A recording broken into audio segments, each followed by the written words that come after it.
The House has rejected an amendment to defund the NSA. It is collecting millions of Americans' phone records, but it's beyond collecting the phone records. It is collecting your actual phone calls as well. And that's and you have to be very, very careful when you say this. No one is listening to your phone calls. Yet. No. Don't confuse the issue. No one is listening to your phone calls. They are just collecting all of your phone calls and storing all of your phone calls. So the audio is there. Everything that was said, everything that you wrote in your email, in fact, every bit of every keystroke that you do. If you're online and you decide you're writing an email, delete, because you've changed your mind. You thought, you know what, I'm not going to say that. Delete. Those keystrokes, what you said and what you deleted, stored. Now, nobody's reading them, but may I ask you a question? Do you get really specific ads from Google? Because I know I do. I get really specific ads. Hey, Pat, it's time for more Bluebell ice cream, isn't it? Right. How do they know that Pat likes Bluebell ice cream? Because they are tracking everything. In his emails, as he writes, Google's not reading your emails, but a system, a Google computer is scanning all of your emails. And so it is looking for patterns. The same thing with the NSA. So when they try to make you feel better by saying nobody's reading your emails, know that that's absolutely true. But computers are scanning all of your emails. Everything is being stored. And all of the phones are being stored. Now, here's the other thing. We were talking about this off air. You know, we used to have a problem with, and never really had a problem with it because I have Easy Pass or Sun Pass or what is the Texas one? Easy Pass, Easy Tag. Yeah, so I have them on my cars, and I'm not opposed to the technology, and it's time savings, et cetera.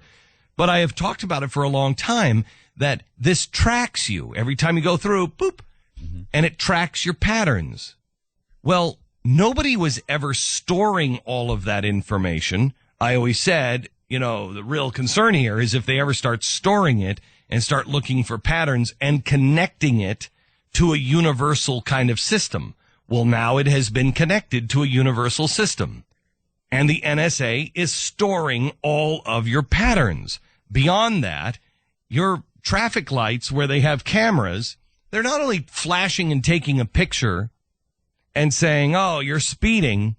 They are actually taking a picture of every license plate and storing that information. So they have a record of where your car has been forever, where you are. Well, I don't care. I'm not doing anything illegal. Well, you know what? I'm not saying that we're living under a tyrant right now either. I'm not saying this is a problem today. I'm not saying you're doing anything wrong. But America has better. We all have to wake up. I have said this for a long time, that if, God forbid, we ever fall into the hands of a tyrant, we are going to make the Nazis look like rookies. The capability that we have is astounding. All they have to do, if you're in a room and somebody is giving a speech, have you ever been to a tea party? Have you ever been any place, a party where all of a sudden somebody is over there talking and you're like, okay, I got to get away from this guy. But everybody else in the room is normal. But this guy shows up and he's either talking just as a participant or he's talking and, you know, giving a speech. That happened to me at your house, Christmas party. I believe I was the only one. You were in the kitchen talking and right. Jeez, I got to get so away anyway, from this guy. It's very easy to make you into part of him. If he starts to go crazy, he kills a bunch, he starts his own group. Weren't you at a gathering? Weren't you at a Tea Party rally? Because we have your license plate here. It shows that you were there. We have your GPS from your phone. We have your emails that's saying you're going. In fact, we have your emails saying that you liked a lot of the things that were said. Yeah, but not those things. And I didn't know that he was, how do we know that? They have everything. They have absolutely everything. This is the problem. You may not think you're doing anything wrong, but it depends on what they want to do with the data, how the data is manipulated. And how they interpret the data. Right. Because it's not like the government never makes mistakes. We've got this other story today. It's sort of unrelated, but kind of ties into this, of this woman who had her house foreclosed on, and the bank broke into her home. She wasn't there at the time. Took all of her belongings, trashed the place, sold her stuff, and it was the wrong house. They just made a mistake. Right. Now there's nothing. She's trying to fight this thing, and they don't care. By the way, we're going to help her fight that at the bottom of the hour. We'll get into that. But what if that happens to you with the government? Correct. And what I wrote on the board here is, I believe that there are Muslim terrorists that want to kill me, want to kill you, want to end the Western way of life.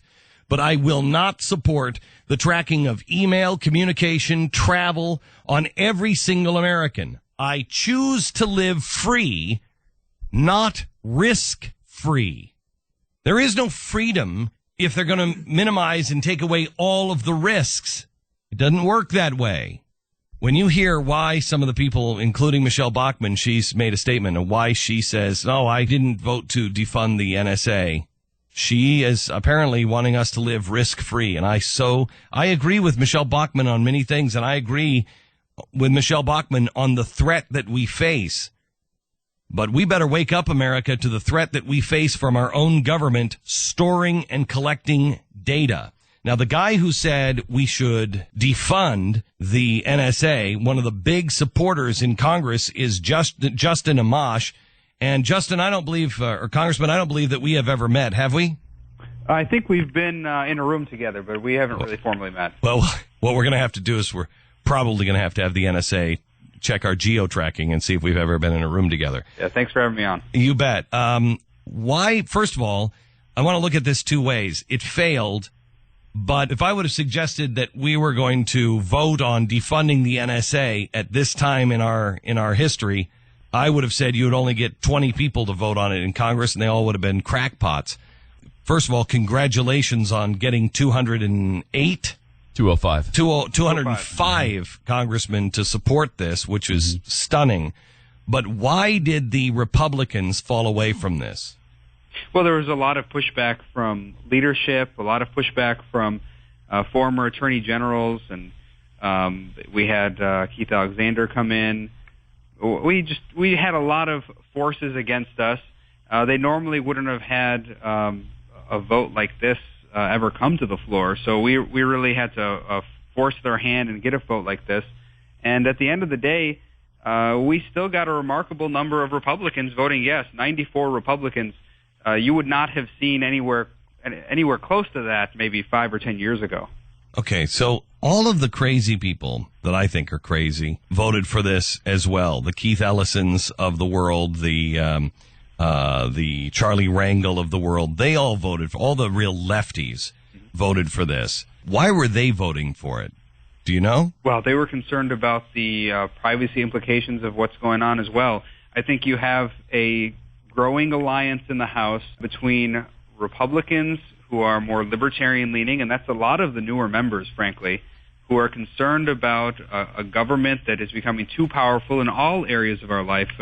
For many years, Republicans were concerned about economic effects of big government, and now we're starting to be concerned about the civil liberties effects, and that's starting to permeate the party. Can I ask you, Congressman, for a favor? Sure. And you know, please know that I ask you as I'm blaming this on me, not on you. But when there is a vote coming up like this, let us know in advance, because I don't think anybody had heard of this. We would have supported this like crazy, crazy. How long has this been in the works, and how did we miss it?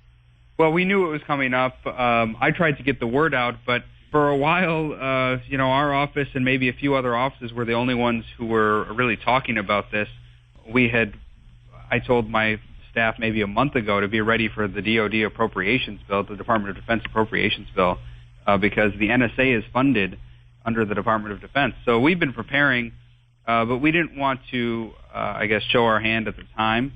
And we wanted to be ready with good language before we started the whole debate. You know, at the end of the day, we pushed hard to try to get the word out, but a lot of the mainstream media, so-called mainstream media, doesn't cover this stuff. Okay, well, would you do me a favor? I'm going to put you on hold when we're finished, and I want to make sure that you have my direct email address and everything else. We will cover these things. I am gravely concerned. Do you think it's an overstatement when I say if we would fall into the hands of a dictator, and I'm not calling the president a dictator, I'm talking about future, the next president, the president after, with this kind of technology and this kind of power, is it an overstatement to say that if we ever fell into the hands of evil, that this country would make the Nazi regime look like rookies? Well, the government certainly has more information about us than any other government in history, and that's extremely dangerous and something I'm concerned about. And it's the reason we have a Constitution in place. That's the reason we have the Fourth Amendment. That's the reason we have the entire Bill of Rights, to keep this government from becoming too powerful and overwhelming the people. And, yeah, it's not about who's in charge right now. It's about who might take power down the road and what they might do with that power. They would argue, well, you know what? The problem here is that you're talking about, who down the road. Well, what about the threats that are currently going on? You defund the NSA, and how do we even find out any of the bad guys? You're going to get us all killed, Congressman. Well, that's the tactic they use. I said that last night during the debate. They always resort to fear tactics, but you said it well before I was on that you can't have risk-free liberty. If you're going to live in a free society, there are going to be some risks in your life. And they could have a total police state and eliminate all the risks, but they're going to be tracking you and putting chips on you and putting cameras in your home, and we don't want to get down to that point. So let's protect our freedoms here in this country. Congressman, we're hearing about some sort of phone record thing that was attached to this amendment that it might make phone records public domain or change their status right now from being private to not so private. Is there any truth to that? Was there something like that in this? No, nothing connected to my amendment. Okay. So this was purely those Republicans that we respect so much, and there were quite a few that voted against this. We're voting against it purely based on the fact that they want the NSA to continue what they're doing. Congressman, I know that you have to run. You're going to be on tonight with me at 5 o'clock. I would like you to answer one question at 5 o'clock, and that is this question. Many people say, what difference does it make if they're recording all my phone calls? Nobody's listening to them, but recording my phone calls and storing them. They're recording my emails and storing them. I'm not doing anything wrong. What difference does it make to me? Could you answer that question at 5 o'clock today? Yeah, absolutely. Give us, arm the American people with a great response for that, because that's what everybody always says. Common sense goes out the window. I'm not doing anything wrong. Arm us with the right answer. Mm-hmm. Thank you very much. Yeah, happy to. Thanks. Congressman, I appreciate it. We'll talk to you at 5 o'clock on the Blaze TV. Congressman Justin Amash. Isn't he related to one of our guys? Yeah, one of our guys, Justin Amash. His name as well. I mean, it's the same. I mean, it's not a coincidence, right? Is he like the uncle, or? I think it's cousins. I want to say they're cousins. But yeah. Justin is a really good guy. Yeah, which one? I mean, let's just put it this way. One we like, one we don't. We'll let you decide which one is which. One will be fired. One will not. Wait a minute. All right. Anyway.